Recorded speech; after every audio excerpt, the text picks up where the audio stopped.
Mike Smith getting all from West Coast as he clings to the lead from Gunnamera. IRAP is third on the inside. Cameron is fourth and is West Coast, and he keeps on rolling. And West Coast goes wire to wire. It's the Travers. Live from the backstretch at historic Saratoga Racecourse, this is Racing Across America with Seth Merrow. Racing Across America is brought to you by Pinnell's Restaurant, a Saratoga tradition since 1922. 284 Jefferson Street, Saratoga, just minutes from the track. Thoroughfan, giving the fan a voice. Find them at thoroughfan.com. And Woodbine Racetrack, pick, bet, and cheer on world-class horse racing north of the border.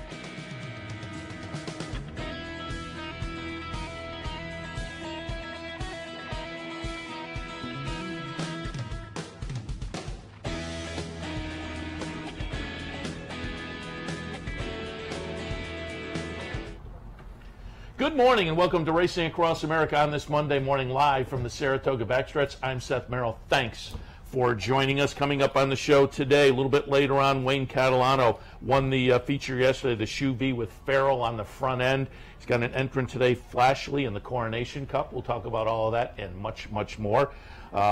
Just in between, Aaron Yagoda from New York Thoroughbred Horsemen's Association. He's also an owner and a pinhooker. We'll talk about some of that coming up a little bit later. But top of the show, it's that time of year.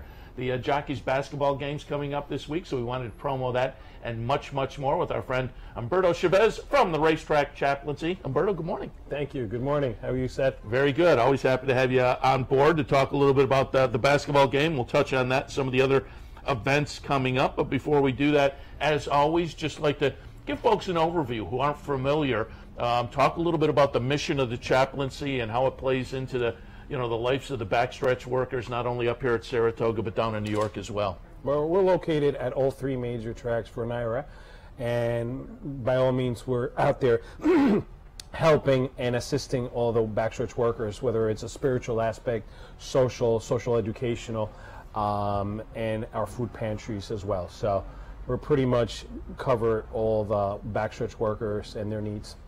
Give us some of the day-to-day of the chaplaincy up here at Saratoga. Day-to-day is here in Saratoga is a little different during the summer, but we try to make sure that everybody attends what a profound and beautiful program that John Hendrickson and Mary Lou Whitney put together over by the rec hall, where there's food, there is games, there is bingo, there's something going on every single night at that tent. So we take part of that in ownership as well, to bring all the backstretch workers together for them to be appreciated by the folks within the horse racing industry, like the Mary Lou's. I didn't realize that was a daily event. Yeah, every day. And again, thanks to John and Mary Lou, they've been behind that for a few years now. Absolutely. Yeah.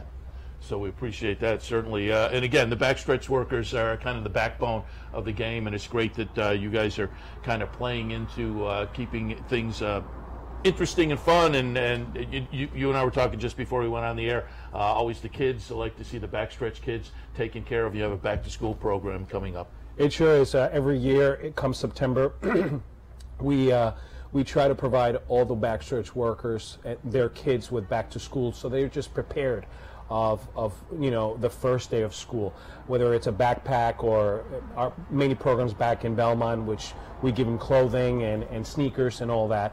But it's a major program for us here in Saratoga as well, where we're still looking for supplies for anybody who wants to donate. So. And I should say also you have a website. I think we have the address on a graphic, rtcany.org. But if people want to go there, they can learn events coming up, and they can make donations via the website as well. Absolutely. They could go out to our website and just learn more about the Racetrack Chaplaincy, what it does here in Saratoga, Belmont, and Aqueduct, and all the upcoming events that we have. And let's talk about some of the events. First, let's go back, because talking about the kids, and I guess this is an annual event. When I went to the website last night, this is downstate, I'm assuming, given the time of year, but the Easter egg hunt for the kids. Oh, that's fun. We get about 200 kids to come out, and we do an Easter event. As you can see the picture, it's extremely well attended, and the kids have a blast on the activities that we have. We have for them and for their families. So. And I also saw, and I'm assuming it's up here because it was Longfellows, you had a Santa visit last Christmas time. So we all, when Saratoga season closes down, it doesn't mean that everybody leaves the facility, the vicinities of Saratoga. There's many folks who live in the farms, and we still, keep in contact with them, assist and have programs with them on their off season. So come December, we are blessed to have Steve Sullivan, the owner of Longfellows, cater our event over at Longfellows, and it's a blast. We've had Santa Claus there, and we have people that sponsor our family for Christmas, and it's just really neat. Yeah, it's, again, taking care of the kids on the backstretch. Belmont Child Care Association does a great job as well, so that's always good to see. Let's talk a little bit about, again, one way to donate, go to the website, but you also have some events coming up that'll play into money to the organization. And before we get to the basketball game, let's look out a little further. Coming up on August 15th, you have the brunch coming up at the Saratoga National Golf Course. It's going to be a great event. We're going to honor our co-owners of Justified, Lisa and Kenny Trout. They're our honorees this year, and we're just blessed to have them. When we came with the name, we had no clue that it was going to be the Triple Crown winners, But by all means, it's going to be a really neat, well-attended event as well. And we should mention him when we talk WinStar and the Justify team. Elliot Walden is nationally heads the chaplaincy. So nationally, he's our president. Yeah. And locally, he's our president, who's stepping down. Actually, oh, okay. This is the first time I'm saying this, but he's stepping down at our brunch. And we're going to have somebody else take over, and that's kind of a surprise for everybody. Who's going to be very good. Yeah, who's going to come in board as a president? But certainly Elliot will be at the basketball game. He's there every year, and let's talk a little bit about that because that's a lot of fun. And you and I were talking beforehand, and I told people last year, once I scored my basket, I may be retired at this point. We renewed the contract just before we came on the air, so I always do try to draw some people in. I like to play just because the last I played like 3 years now, and I always say, come see if I make a basket. Last year I did. We'll see, because that becomes, again, another puzzle. Will he do it 2 years in a row, I suppose? Right. But it's always a lot of fun. I think we might have some footage of it. Jockeys versus the Horsemen, and it's going to be this Thursday night, and again, it's another event that brings money into the organization. And just talk about this, because year after year, it's a lot of fun. You get a good crowd out there, and there's some raffles and whatnot, so everybody has a good time. It's going to be really fun, but most important, many of the raffles and donations are going to go towards Puerto Rico. Oh, okay. Our Puerto Rico Relief and our jockey colony here, they have a lot of ties with Puerto Rico. Sure. And we've been to Puerto Rico already twice. And we've helped with the help of Johnny Velasquez, Irad, and Jose Ortiz, who've donated to bring back assistance and help to the horse racing industry there. I think, we're going to have capsules within the game that you could donate to the Puerto Rico Relief. That's great, because it's actually been in the news the past 2 weeks or so. I've read a lot of articles. They still have not recovered from that. There's still a lot of need down there, so that's a great move. Absolutely. I was there in March, and I saw it firsthand within the horse racing industry, and obviously Puerto Rico itself, the island, hasn't recovered. Yeah, that's a great move there. And again, this is this Thursday night. It is happening at the Saratoga Rec Center. For folks who don't know, what are we, about 4 blocks away, Vanderbilt Avenue? Around the corner. Yeah, it's right around the corner. 6:30, and with the last post time, usually the jockeys kind of filter in, and so you have plenty of time. It's usually maybe 7 or so before the game starts. But the jockeys are there, and you get autographs and pictures taken and whatnot. And I'll tell you what, having played myself and seen firsthand, you think, jockeys, little short guys. Some of them are ballers. Some of them have clearly played. Yes, and they practice towards this game all throughout the season out in Belmont. And a little, we have a special guest also. Hall of Famer Bernard King will be with us as well. New York Knicks. Bernard King will be with us at hand that day. Yeah, I had one of the ringers, one of the former NBA players last year, that tossed the ball into him, so I came up to guard him. He looked at me and went, yeah. and it was the perfect thing, because I was not clearly going to be a defensive threat at that point. But I also matched up, I think it was with Jose Ortiz. The Ortiz brothers are pretty good. I think it was Jose at one point where I was kind of guarding him. I came up pretty close, and he went right by me. So, But it's fun to watch, and again, a good crowd there. And as you saw, there's free throw kind of a thing, and raffles and whatnot. Everybody has a good time, and as I say, it's fun to watch the jockeys because you see them outside the arena. We see them usually here, but it just proves how athletic these guys are. Absolutely, and they are so athletic when it comes down to any type of sport. Yeah, it's a lot of fun. Umberto, we wish you a lot of luck with A, the basketball game coming up on Thursday, and B, the brunch coming up on August 15th. Again, you can check out the website, which lists all the events, and you can also go there and donate as well to the chaplaincy. And again, the basketball game, that money, great idea to go to Puerto Rico, which, as I say, again, clearly still a lot of need down there. Always happy to have you on because I know the racetrack chaplaincy in New York and beyond does a lot of great work. So really, again, from our side of the game here, congratulations, and we appreciate the work you do. Thank you, Seth. Appreciate it. Umberto Chavez, again, racetrack chaplaincy in New York, highly recommended. Thursday night, swing over to the Saratoga Rec Center. Again, it's literally 4 blocks from the track. Come on up for a day at the track and then swing over. You'll have a lot of fun at the Rec Center about 6:30 on Thursday night. All right, we'll take a break. When we come back, Aaron Yagoda from the New York Thoroughbred Horsemen's Association and beyond. Coming up. Stay tuned. Birdstone is an outside front. They're coming down to the finish. Can Smarty Jones hold on? Here comes Birdstone. Birdstone surges past. Birdstone wins the Belmont Stakes.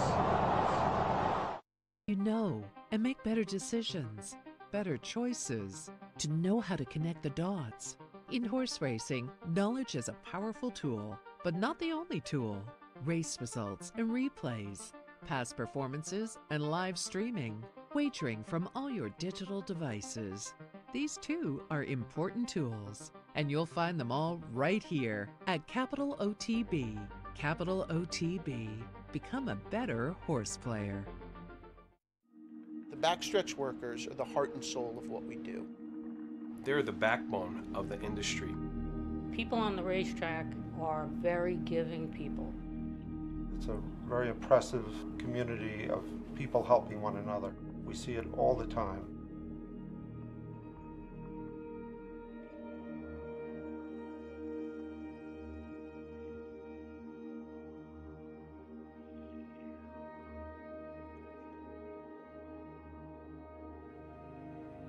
Any help we need is right there in our hands. It makes so much easier in the family to have somebody like Nathan to help them.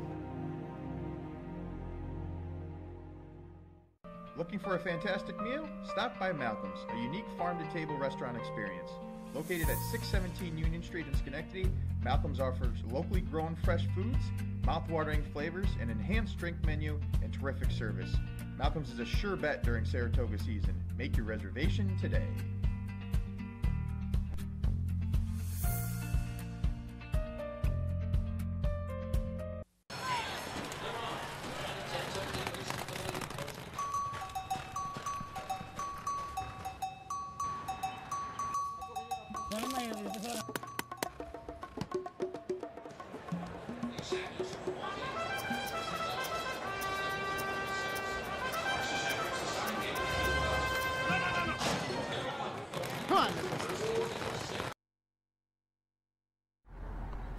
Welcome back to Racing Across America on this Monday morning. Again, live from the Saratoga backstretch on really a gorgeous Monday morning. Again, if you don't have plans, come on up to the track. Humidity low, sunny, low rollers contest today. It's going to be a lot of fun.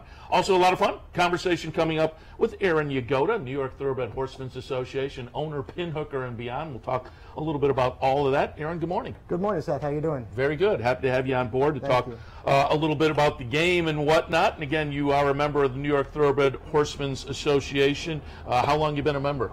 I've been a member since I started racing, but I just got on the board this year as an alternate, so it's been great. And again, before we get into specifics, New York Thoroughbred Horsemen's Association, a little overview of what the organization tries to accomplish. Well, it does a lot of things on the backstretch. There's a lot of benevolence with the Sure. backstretch workers. We do a lot of, there's scholarship athletes, and we're just trying to keep whatever the horsemen need, you know, either whether new owners or trainers or anything to make the horseman's life easier. Yeah, and we've been running the NYTHA commercial here on the network, which mentions a lot of those programs that you folks support. We just had Humberto Chavez from the Racetrack Chaplaincy, and it's always important to remember, the backstretch workers down at Belmont, the great Belmont Child Care Association. Always great to remember the backstretch worker and kind of taking care of them, because they're the backbone of the industry. Yeah, without them, we don't have an industry. Yeah, no question about it.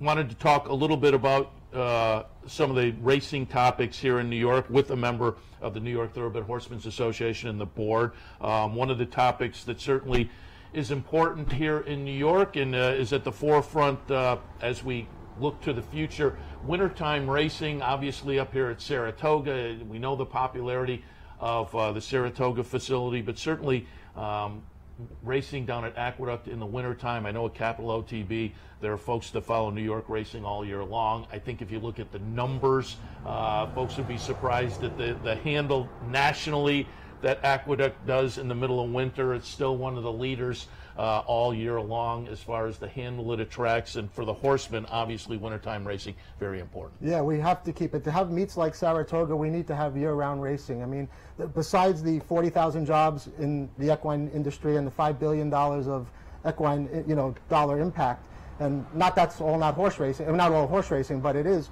You need to keep the ancillary jobs. You need to keep valets employed year-round, or else you won't have those things come Saratoga time. And there was a time when Saratoga was a lull in the New York racing scene. So Aqueduct year-round helps a lot of these people, because besides the people that just leave for the winter, these other people are still filling cards. So. And you look at the purse money in the wintertime down at Aqueduct, as you say, they're it's important for the racing industry overall, but there are those barns that kind of focus on the winter time, and they're knocking heads the rest of the year with some of those stables that go south, and the winter time is kind of a bread and butter situation for a lot of the stables that are real New York staples. Right, and like you said, a lot of it, the gambler and the owner should come first, and like P.G. Johnson used to say, and that will trickle down for the rest of the industry. And even though we have small fields right now in New York in the wintertime, like you said, it's a big part of the national handle. And we need to keep that going and remind ourselves of that. I put some of my horses away just so they're fresh for the winter, and not try to have races that conditions that aren't going here for them. Yeah, I think that's something that a lot of people don't realize, how important New York racing is in the wintertime to a lot of the stables. And as you say, a lot of horses get pointed for that meet just because the conditions are different. Aqueduct offers a different circumference and whatnot that may play into strengths, and so if you point towards that meet, you can wind up having a pretty good wintertime. Yeah, and this is a business at the end of the day, and you need to run it as a business, and you'd be crazy not to race in New York in the wintertime. I know a lot of people, like Woody Stevens used to say, I'm here for the reason, not for the season, and we need to apply that to New York racing. And we need whatever ideas it takes to get people to stay year-round, the trainers, the owners. If your horses are here, you should stay in New York, especially with the New York breeders programs and stuff like that. Talk a little bit about summertime now. What's it mean to be an owner and a pin hooker, and maybe look at some of your horses run up here at Saratoga? I think it's special for everybody. Yeah, this is my 51st summer in a row of not missing at least one day of racing, and I'm 50 years old, so I started in utero. I'm an August baby, so there's a picture of my mom. I'm in utero there. And every year I walk in, take a picture, send it to my brother to let him know. And this is just summer camp for us. And this is, I pull into the gate. It's the same way I felt all these years. In fact, a couple of weeks ago, Steve Bick sent me an article he found when I was 10 years old that I used to have this little Aaron's pick sheet, and I used to go around the box area. And I had to stay in the box area because my parents, for safety. And I'd sell my, my little sheet. I sold it to Red Smith one day, and he did a story in the New York Times. And Steve Bick sent it to me, and I'm like, he's like, that's tremendous. I said, what's so tremendous about it? I've gone 20 feet in 40 years, right? I'm still in the box area. So how did the picks do? They did okay. He was good. I didn't really appreciate who Red Smith was at the time as a 10-year-old, but now I do, looking back. Well, so how did you get into the game? I mean, I'm assuming from the story your family was involved. Yeah, my grandfather had horses, and then my dad had horses, and then I got the bug the worst. And speaking of the bug the worst, I want to talk a little bit about the career now, because you do some pin hooking and owning. I pulled up, in fact, the San Carlos back on June 23rd. We'll watch American Anthem here, the number 4 horse. American Anthem, folks may remember, won the Woody Stevens last year, came up and ran 3rd in the Alan Jerkins here. As I say, won this San Carlos. Again, he'll be the number 4 horse. Subsequently ran in the Bing Crosby since down at Del Mar. But this is a nice little runner for Bob Baffert and Windstar. And this was one of your pinhook courses. Yeah, this is a pinhook 2 years ago. I pinhook with John and Len Green and my equity partners in it. We use Tom McGreevy, who I think was on your show once before, who bought horses for Fox Hill. He bought Songbird, Harvard de Grace, who's getting inducted into the Hall of Fame next week. And I used Pat Hopple, who's Linda Rice's cousin down in Florida. And 2 years ago, we pinhook about 8 to 10 horses a year. And American Anthem was one. Last year, we had Analyze It. Yeah, I was going to mention Analyze It, so another good one, obviously. Talk a little bit about pinhooking, because I think there's a lot of people who've heard the phrase but don't quite know what that is, and take us through the process of pinhooking and finding a horse, and then what do you do to decide when and where to bring them back? Well, you know, everyone calls it pinhooking, and I never knew what pinhooking meant, right? So I looked it up, and I found out that it comes back from the old tobacco auction days where people would have these baskets of their tobacco and there was a little hook on top, and if you were interested in that lot, you would put your pin on it. That's where it came pinhooking. That was useless information. No, as you said that, I thought, I don't know what it means either. That's interesting. Well, most people say it just means you buy it at one sale and you sell it at another sale, but that was the definition I found of pinhooking. Totally useless information. So for what we do for pinhookings, we try to buy them as yearlings. There's weanlings to yearling pinhookers, but I'm more of a yearling to 2-year-old pinhooker. We try to find horses that will be precocious, early maturing, out of good families with some sire power, because it is hard to sell them without some kind of sire power. Even though a horse can come out of any sire, but we take them, we try to find the ones, we vet them out, the ones that pass fall into our price range, ones that kind of maybe slip through the cracks at the bigger sales, Keeneland September or Fasig-Tipton October, where there's a 500 or plus more horses. It's hard to do at Saratoga in next week unless you're playing at that upper level. And we try to find them, bring them down there. If they do well, it's like the combine for sports. If they perform well on the track, people will pay you that little bit extra, and then hopefully at the end of the year you can turn a profit. So what sales do you look at? For buying, we really concentrate on the New York bred sale up here at Fasig, because everyone wants to buy a New York bred, and since I live in New York and I preached in New York, I got to live by my preachings. And then Keeneland September and Fasig-Tipton October, that last sale of the year. So you buy them as a yearling and you aim to sell them as a 2-year-old. What happens in the interim? Well, when you buy them as a yearling, all you can see is the pedigree page and their confirmation. Then they break them and train them. Pat Hopple they go down to Ocala. Pat puts them in training. They go through the learning of how to run, and the ones that look like they could run and they can perform on the track, you will get paid for. How do you decide, because there's the March OBS, the April OBS, and a June? How do you decide? Well, there's a Fasig-Tipton. Fasig-Tipton has their Miami sale. Oh, that's the premier sale. Yeah. But you need to have a certain type of horse for that sale. Okay. It's a lot of buybacks and stuff like that. But there is a upper echelon of that's where you're going to get the most. And then OBS used to have a February sale, which got canceled. And now they have the OBS March sale, so that's the new premier. And OBS April is like the Keeneland September of the 2-year-old sales. So do you decide on the quality level, or do you decide on how precocious they are as far as the calendar and which sale you're going to point towards? A lot of times we try to point starting towards March, but if they get a little hiccup along the way, or they need a little time for growth, or they're going through a growth spurt, not even just a physical kind of problem, we will push them back to the April sale. Because the April sale, there's a horse for everybody at that sale. Also wanted to pull up another replay. We're going to go back to February 18th. Crimson Frost, because this is a horse of yours, and Crimson Frost going to be the number 3 horse here, and get it done again down at Aqueduct, participating in that Aqueduct winter meet. Nice win for you and trainer Linda Rice. And I saw Crimson Frost little workout maybe a couple of weeks ago. Will we potentially see Crimson Frost up here? No, actually, Crimson Frost, I think, set the record up here last year for being entered MTO the most times without getting in. So she's eligible now for the non-Windsor 262,500 optional allowance race.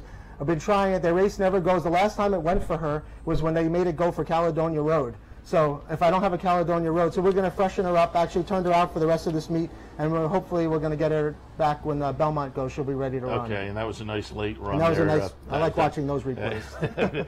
And again, that was down at Belmont, or down at Aqueduct in that winter meet. And as we said, the winter meet very important, not just for horsemen, but nationally as well. And we should reiterate, that the year-round racing is important also just because on the national landscape, New York is so important to racing in the country. And we really just need to keep it going. I did a study on a regular overnight day. I took the purses of every winning race in Florida versus the Beyer speed figure that won, and I did that in New York, just a little, you know, and it came out, we were averaging over $150 more Beyer point for purses, and you'd be crazy not to stay here. And I know it's a little cold, you know, we're having a little event for people that race during January through March this past winter, next Thursday night, so if you didn't get the invite and you've raced you participated in racing over January through March, come on down, maybe we'll give you a free ski cap. So get ready for next winter. Yeah, very good. Little bonus. And again, the winter meet down there is very popular with our Capital OTB bettors as well.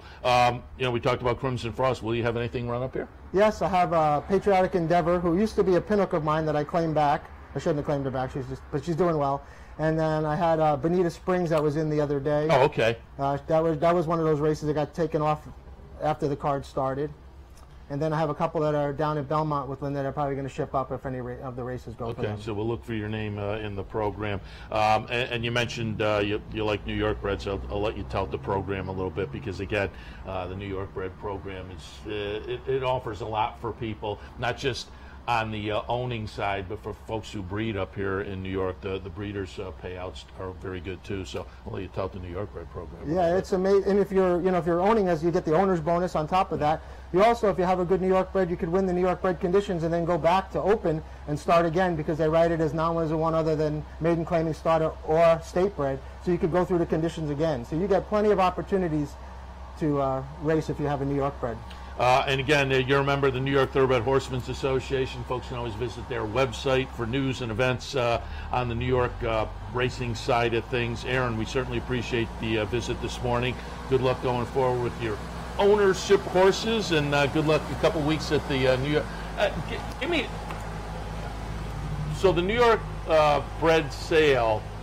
Those horses won't be in the stalls until the main sale. No, they select sales Monday, Tuesday. They ship out by Wednesday. Thursday, the other ones ship in, so they start showing Thursday, Friday for the Saturday, Sunday sale. And I'll ask you before we let you go some questions about that as well, because I'm always curious. We had Liz Crow in the other day, and you know, she had picked up Monomoy Girl, and she said, you know, just had a mentality, and I always find it fascinating because I think most of us go over and think everybody's kind of looking at the pedigree page and basing it on that. And obviously you see them walk out of the stall in the conformation, but a lot of it's the mental aspect as well. Yeah. When I have people like you come in, it's like, I like the horses looking out of the stall and looking around a little bit. The mental plays into it as much as the physical. Right. Actually, Liz bought one of my New York breds this year at the 2-year-old sales. The Shaking It Up colt, who's up here now, she told me yesterday. Yeah, very good. And like I say, a lot of it is that you're looking for the right thought process. Right, it's kind of like picking out who's going to be a good athlete in high school, and then some of those guys can go on to college, and then some of them peter out. But a lot of it is mental.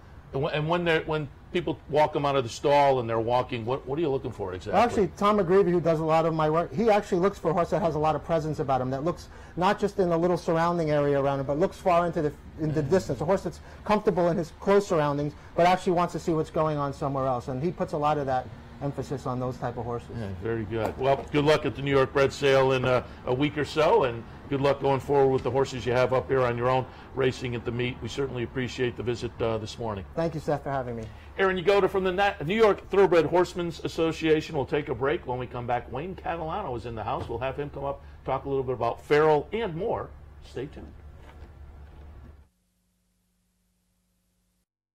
For 4 generations, Bruce Cerrone and his family have continued the 96-year tradition of delighting their local following and faithful summer crowd with the finest authentic Italian recipes. Classic Italian dishes made with the freshest ingredients and served in a home-like setting, where everyone is welcome. Some things have changed in the last 96 years, but not Pinnell's commitment to the finest in Italian cuisine. Pinnell's Italian Restaurant, a Saratoga tradition since 1922. 284 Jefferson Street, just minutes from the track.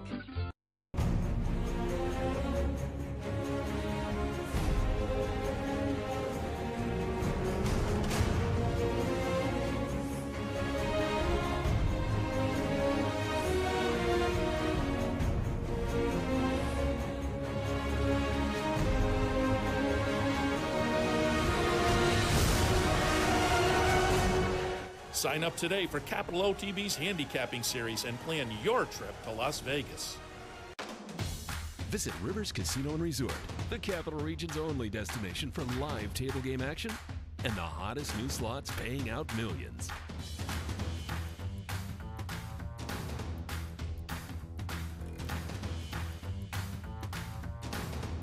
And they're off. Horse betting is now at Rivers Casino and Resort with Capital off-track betting terminals and live tellers located just off the gaming floor at Van Slyck's. Get in on all the action at Rivers Casino and Resort.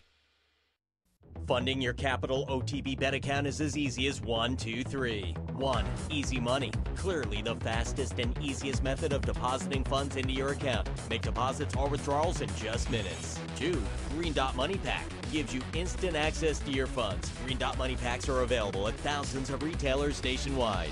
And 3. MasterCard Visa. Simply click on the link from the funding page, enter your account information, and fund your account. CapitalOTBBet.com. Log on today.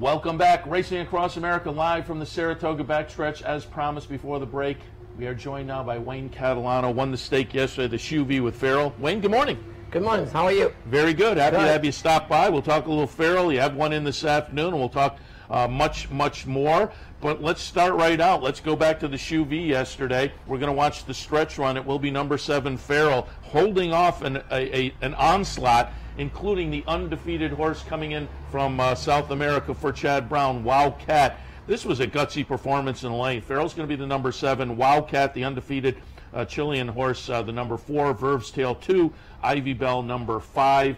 But as I say, this is a gutsy performance. What were you thinking in the stretch? Well, right here I was hoping that obviously we could hold on, but she was really running good, and she was striding good enough and digging in gamely, and Channing did a great job with her, and you know, she drifted a little bit to hold them guys off, and I thought that was a great ride and a great trip. Yeah, and I have to ask you, because I was standing watching the big screen on the bottom floor of the clubhouse, and when they announced that late scratch, everybody said, well, that changes things. When they announced the late scratch of Frostwise, likely the other speed, did you have an even better feeling about the race? I was kind of licking my chops there. I was feeling pretty good about that move. You know, it gets us in one hole and no speed, so you know, if we got a great break, which we did, I thought we should be in good shape. You know, I thought, you know, let Channing and the horse get us to the 8 pole. The rest of it, we'll see what happens from there.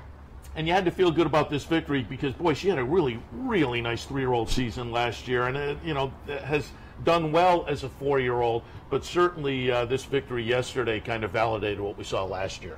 It did. It really did. It was a very gutsy race by her, and you know, we were happy to get the win. You know, it's been a little bit of time in between drinks there, and so it was time for a win for her. What's the game plan next? Personal ensign? You know, we'll look at that. I'll talk it over with Mr. Bob and Miss Annette, and then we'll make a plan. All right, very good. So, again, nice win yesterday by Farrell. Let's also do a little preview of this afternoon. Well, first up, I wanted to pull up, because I'll go in order. You had a couple of nice maiden wins out at Arlington, so I wanted to look at both of those, and one of those will come back today. But before we do that, I wanted to go back, about a week ago, July 21st up at Arlington. Manny Wah is going to be a winner. This was the second career start.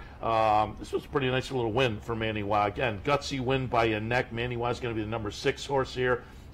Came out of a second place finish in the career debut down at Churchill. What were your thoughts on Manny Wah and the victory, as I say, just about a week ago out at Arlington? Well, when you get a young horse in the barn that's got a lot of talent, your hopes are up high. And we're looking forward to his races ahead. We're thinking he might be a nice colt. And, of course, he's got to go out there and prove himself. And this race proved that he's got some guts and heart and, you know, talents. Hopefully he's going to come and keep getting better. Yeah, do you like that as a trainer? Because as a bettor, I love that when they're gutsy like that and won't let horses go by them. Yeah, well, it proves that they got a little fight in them, and, you know, they got a little heart, and, you know, they can stand a little pressure. Yeah, and you say when you have a talented one in the barn, a horse like this, how do you, you know, when do you get the idea that you have a talented horse? How soon after you get him do you look at these 2-year-olds and say, oh, this one might be special? Well, when we get them up to about 5/8 and they do it real well, and then how they do it, it's not how fast they go, it's how they work. And when they give you that, so you got a little indication. But till you race them, you don't know. Yeah, as I say, second career start. Nice little win there for Manny Wah. Let's also go back to Arlington a little bit earlier, the beginning of the month. But this horse is in this afternoon in the Coronation Cup, owned by Zayat Stables and trained by Wayne Catalano. And again, the career debut back on July 8th. This is a 3-year-old, so it's a little bit of a belated debut, but a pretty good-looking first start. Flashly will be the number 2 horse here back on July 8th, back in again this afternoon. Talk a little bit about this career debut effort, though. It was a really good race. I mean, you know, she got away from the gate just a little tardy. She was a little fractured, so we schooled in the gate. And the run down the stretch here was very good. She done it the right way, as you would say, you know. And you're back in this afternoon. Probably has to step it up a little bit, but again, off of this, it really could be any kind. What are your feelings on this afternoon in the Coronation Cup? Well, you know, when you come to Saratoga, the races are tough. Yeah. So obviously it's a competitive race, but there's not too many options for 3-year-old fillies going 5.5 on the turf. So Justin decided, you know what, maybe we'll take a shot there. So here we are. That's and again, off of that career debut, as I say, could be any kind. Fun little race in the Coronation Cup. I think you could go any number of directions, but I think you're in the mix off of that career debut as well. So we wish you good luck this afternoon. Thank you. When you sat down, you said you had some other horses that you brought with you to race up here. We got a couple of horses that we brought. We got a little filly that run the other day when they took it off the turf, that Liara. I thought she's going to be very well. We're thinking a lot about that filly. Always like to ask folks when they sit in here, how did you originally get into the game? Well, I was just a young man. Well, a young boy, actually. Not one to be in school too much. And my uncle said, why don't you bring him to the track to be a jockey? Because I was small natured. So we ended up the track, and I was fortunate enough to get Jack Van Bird to teach me the ropes. So we had a great teacher, great horseman, and so my career started out, you know, wanting to be a jockey. So walking odds and grooming horses for Van Bird gave us a good lesson. And a nice career as a jockey. I was looking up some of the stats. 1977, second leading rider in the country. Where were you based when you were riding? I was in Detroit and a little bit in Kentucky, and rode at home in New Orleans. Detroit, which track? It was at Hazel Park, Hazel Park. DRC. Okay. And did that career play into being a trainer? Do you feel like you came away from being a jockey with some insights that play into being a trainer now? Well, that came from being underneath Van Bird astute. So Van Bird teaching you horsemanship, and you know, my second career was going to be a trainer all along, especially toward the end of my career. So I fell in really good that way, and I paid attention and stayed around Jack and learned it. You know, besides riding, I was learning how to be a trainer. And as you had a career again back in the 70s, what do you see the difference now between when you were riding and the jockeys these days? Well, the money. Plenty of money nowadays. Plenty of money nowadays. But you know, it takes a lot to be a jockey. It's a lot of courage. It's a lot of work. You know, and them guys deserve it. You know, it's really tough, and it's not easy, and it's a little dangerous, as we all know. So, you know, they deserve it.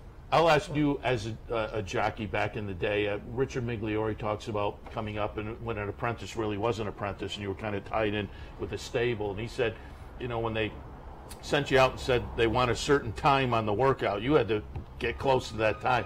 And these days in like turf races, I see jockeys go out, and I wonder if the clock in the head is working, because the horse is floating out there in the front end, and you're saying, why don't they get up and challenge a little bit? They're really kind of walking out there. And I wonder, again, Migliore will talk about workouts in the morning. You had to develop that clock. Did you have to work on that and have the clock in the head as a jockey? Not really. I didn't work on it too much. You know, it's just that some of the stuff is natural, you know. That comes with experience as you go, and, you know, it's not easy. But the more you ride, the more races, the more stuff, the more you get a hang of it. Sure. The more experience than anything. You know, you either got it or you don't, coming up for being a jockey. But to learn all the fundamentals of it all, this experience. Were you tied in when you first started riding? Tied in with were you tied in with Van Berg? I did. I rode first call for Jack a lot, but I wasn't under contract. Those kind of went out by then. But I was very fortunate to be with Van Bird and to get the horsemanship from him, and you know, riding and grooming and everything, and assistant trainer with him when he was short of trainers. I had to help him there, and so he taught you work. And the work ethics had to be real good with Jack. He was what, Midwest? He was ex-Arbon, wasn't he? In this he career? did. He was from Exarban, so he did start out there. And you're based out in Chicago now, right? Arlington? Yeah, my home's in Chicago. So, and we're based in Kentucky now. Oh, okay.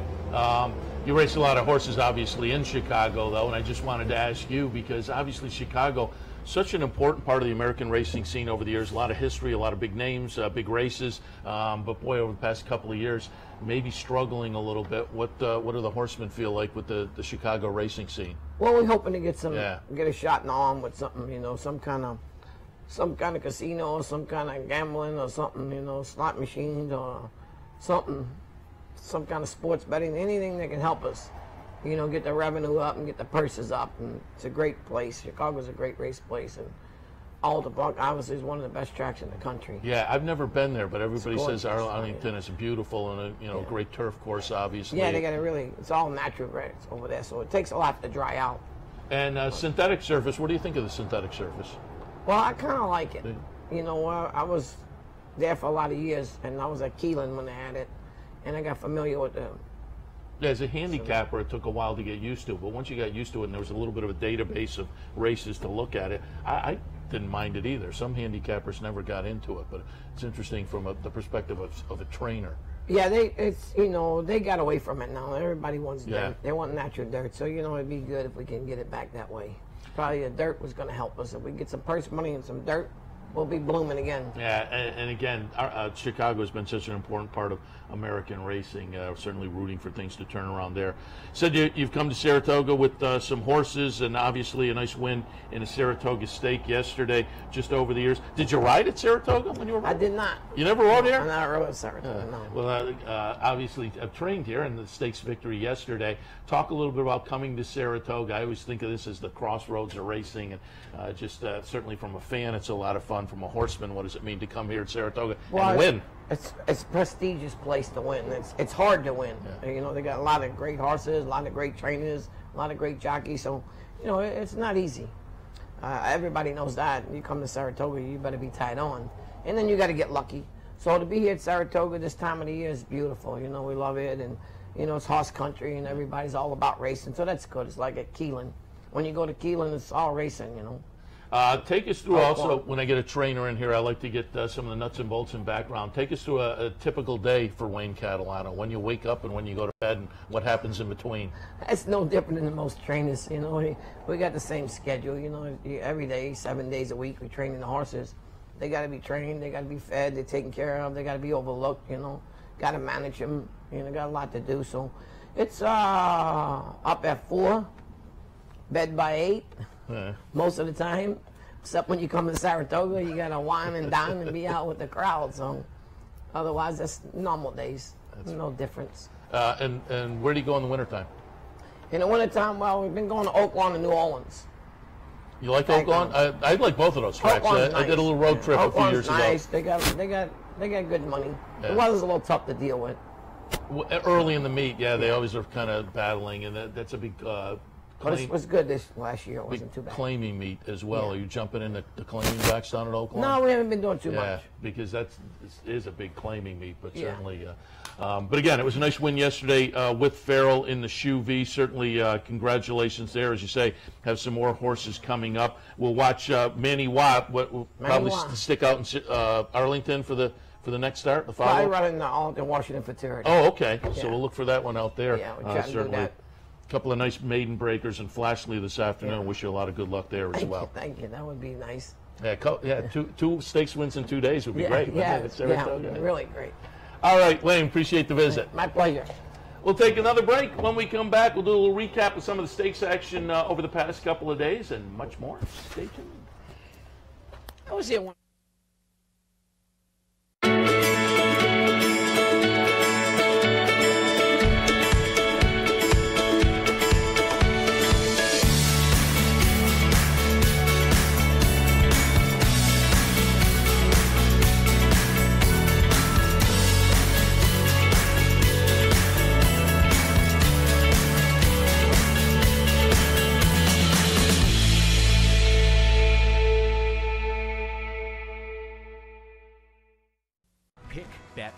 cheer on live racing from Woodbine and Mohawk Park. Thoroughbred and harness action. The wagers are just the beginning. Watch award-winning broadcasts covering both breeds, incredible battles contested over the most unique grass course in North America. Experience the full fields with over 130 thoroughbred and 160 live harness days. Get access to free handicapping material and join the ranks of Woodbine and Mohawk Park players from all over the globe.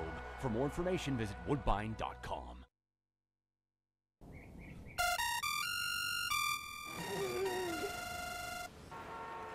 Come on. I want sales reports on my desk by Monday. Whoops.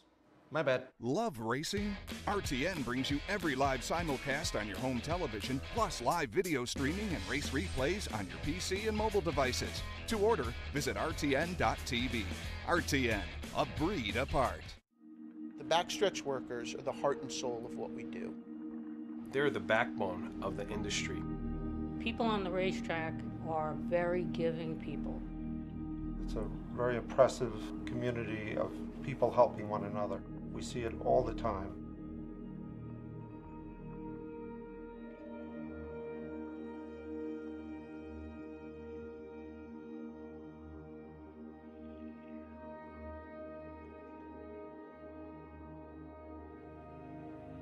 Any help we need it.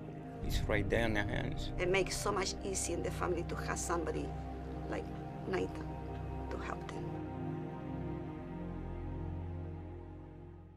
A day at the track isn't complete without a night at the Horseshoe. Great food, hot music, and cold drinks. So why go downtown when all the action's just across from the track? The Horseshoe Inn at the corner of Nelson and Gridley.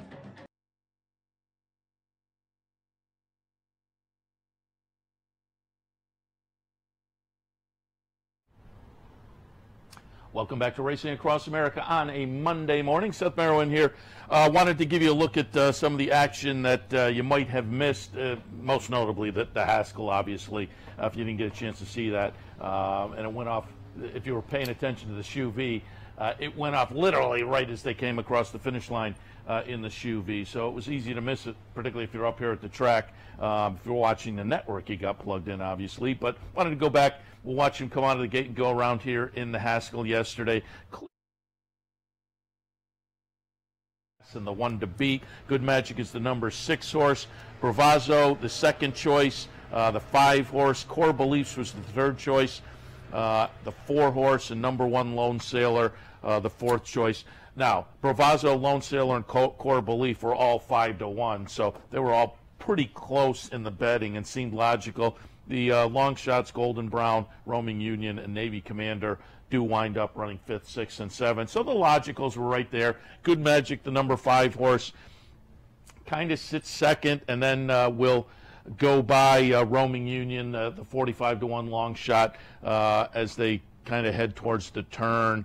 And I said to somebody earlier today, you knew at the top of the stretch, given the kind of track Monmouth is, when Good Magic made the lead and then turns for home with a couple of lengths on the rest of the field, you knew the race was over. It's, you know, at Monmouth, you're just not going to track down a horse like Good Magic with that kind of a jump on the rest of the field. Bravazzo makes a little bit of a late run to be a pretty clear second. Lone Sailor, coming out of the nice close-up second-place finish last time in the Ohio Derby, runs 3rd. Core Beliefs, who won the Ohio Derby last time, runs 4th. So again, it was the logicals, 1, 2, 3, 4. But again, Good Magic here. You can see top of the stretch, has a couple of lengths. Unless something really fluky happened down at Monmouth Park, you're not going to pull this horse in. Now, coming off of this effort, you would have to think Good Magic goes into the Travers as the favorite. It'll be interesting to see what the betting public does with Wonder Gadot, and also what the betting public does with the 2 horses that went up here this Friday and Saturday, Hofburg and Tenfold. They'll certainly take some action on wins over the track, although certainly Friday and Saturday, but Friday more than Saturday, track condition may play into the handicapping of those 2 horses. But it seemed like, I said this on the Handicappers Report earlier, that win in the Haskell yesterday, had to define Good Magic as the clear second in the division at this point, although clearly behind Justify. But I've said it for a week and a half now. The division was looking this weekend for a little bit more definition. I don't know whether Tenfold and Hofburg really jumped in and did that, but I think Good Magic on what the potential was for this horse earlier this year with the Bluegrass under the belt, the Breeders' Cup Juvenile under the belt, now to add this puts him in that second spot on the 3-year-old division rundown. And it'll be interesting to see. You know, we were talking earlier this morning with Dick Powell, and do they come and try the 1.25 miles in the Travers? And again, going to be interesting to see how the Travers plays out, what kind of a field we get. Hopefully we get a nice big field, because again, you get past Justify, and Good Magic may be number 2, but not an overwhelming number 2. So it'll be interesting to see if we get a nice big field competing for the big money towards the end of the meet here at Saratoga in the Travers. Just kind of going through some of the other stakes action down at Monmouth on a big day for them, obviously. On Haskell Day, the Ocean Port, it was Synchrony, the number 2 horse, getting it done. This is a turf runner that has shown plenty of ability, won the Muñez earlier this year down at Fairgrounds, then 3rd in the Turf Classic, most recent, 2 starts back at Churchill behind Yoshida, ran 3rd last time in the Arlington Handicap behind Divisadero, but gets it done yesterday as the 3-5 favorite in the Ocean Port. So Synchrony winning there. In the Monmouth Cup, it was Name Changer. Paige McKenney was in here. Paige McKenney's always fun to watch, and Paige McKenney wound up running 3rd, 8 years old. Close to $2 million in the bank, a nice 3rd place finish from Paige McKenney. It was Name Changer, however, coming out of a 3rd place finish in a little stake last time at Delaware. 4-1, 4th choice, close-up 4th choice. Favorite was Zanotti, and Zanotti was running for Marshall Graham, who we had on yesterday in 10 Strike Racing. Pretty gutsy ding-dong battle down the stretch between Name Changer and Zanotti. Winds up to be a half length for Name Changer, but a good run for Zanotti and 10 Strike Racing. Again, I always like to root for the folks who were on the show. And Marshall Graham yesterday was talking about Zanotti, and got a good run from the horse. Beaten favorite at 8-5, but as I say, put up a nice stretch duel behind the winner Name Changer. Also, Alicia's World in the Matchmaker. Went out for Chad Brown and got it done under Jose Ortiz in a gutsy performance. Gets up by a neck over Dream a While, the 3-5 favorite. Another Chad runner. So Chad Exacta 4-1 over 3-5. The Chad Exacta $19.60 for a couple of bucks. So you had a little value there if you maybe played the other Chad in the race. Also, a special event was in the race for Shug McGahee. That one runs 3rd in the Matchmaker down at Monmouth. Again, on a really, really nice stakes day. Mentioned this one earlier. Brian Edo mentioned it on the Handicappers Report. Our friends at West Point Thoroughbreds jump in and get a nice little stakes win down at Monmouth in the Molly Pitcher with Burned, trained by Graham Motion. Nice career for Burned. Over $300,000 in the bank with 4 wins going into yesterday, and had kind of been knocking on the door in some of these nice stakes races. A good 3rd place finish earlier this year in the Fritchie. The ungraded Serena Song earlier this year at Monmouth. So now 3 for 3 over the Monmouth course. Burned, the number 8. I didn't call for the replay. So Burned wins by 3/4 of a length. The favorite was Divine Miss Gray. That one ran 3rd at 4-5. 2nd place was Dream Call for Steve Asmussen. But again, congratulations, Graham Motion, West Point Thoroughbreds and team winning a nice little graded stake on the card yesterday, the Molly Pitcher with Burned. All right, that's going to bring us to the end of Racing Across America for this Monday morning. Again, we will remind you that there is the low roller contest on the front side this afternoon. $40, $10 goes into the prize pool, and then you take your $30 card and make 5 $2 win place and show bets during the afternoon. If you're at the top of the leaderboard at the end of the day, get a nice grab of the prize pool. If there are 150 more people playing, they'll pay down to 5th place. If they're less than 150, they pay down to third place. But it's usually $600, $700, $800 top prize. Always a lot of fun. You have to think a little bit differently, so highly recommended. The entry booth is over in the carousel area, down on the bottom floor of that carousel area. So go over and sign up. I'll jump in again. I played yesterday and last Sunday, and I have whiffed so far on low rollers. I got to get in the game this afternoon, though, and make a little magic happen. If you're up here at the track, do it as well. Can't make it up to the track? Don't forget all the parlors. Stop by the Clubhouse Racebook, or play on your computer or the Capital OTB app on your mobile device. Going to wrap things up. We'll be back in on Wednesday, obviously, with handicapper support and Racing Across America.